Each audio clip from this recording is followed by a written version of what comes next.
Hello বন্ধুরা, আসসালামু আলাইকুম। কেমন আছো তোমরা সবাই? আশা করি ভালো। আজকে আমি তোমাদের দেখাবো কিভাবে সুপার টেস্টি নিহারি রান্না করতে হয়, যা একবার খেলে সারা জীবন মুখে লেগে থাকবে। নিহারি হলো ভারতীয় উপমহাদেশের একটি ঐতিহ্যবাহী খাবার।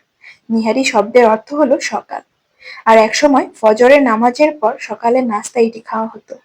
নিহারি রান্না সাধারণত গরু বা খাসির মাংস দিয়ে করা হয়। রান্নার ধাপগুলো একটু আলাদা। প্রথমে পেঁয়াজ, আদা, রসুন, এলাচ, দারচিনি, লবঙ্গ, গুঁড়ো মশলা হিসেবে হলুদ, মরিচ, ধনিয়া, জিরা দিয়ে মাংসটা একটু পানি দিয়ে প্রেসার কুকারে সিদ্ধ করে নিতে হবে।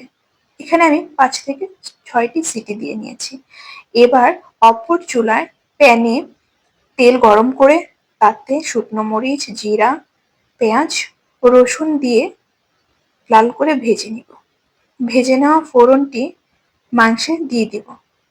দেবার পরে মাংসর ঝোল ঘন হয়ে আসলে নামিয়ে নিলেই তৈরি হয়ে গেল দারুণ স্বাদের এই নেহারি।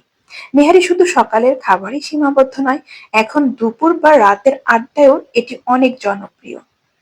বিশেষ করে শীতকালে গরম গরম নেহারির সাথে নান, রুটি বা পরোটা খেতে অসাধারণ লাগে।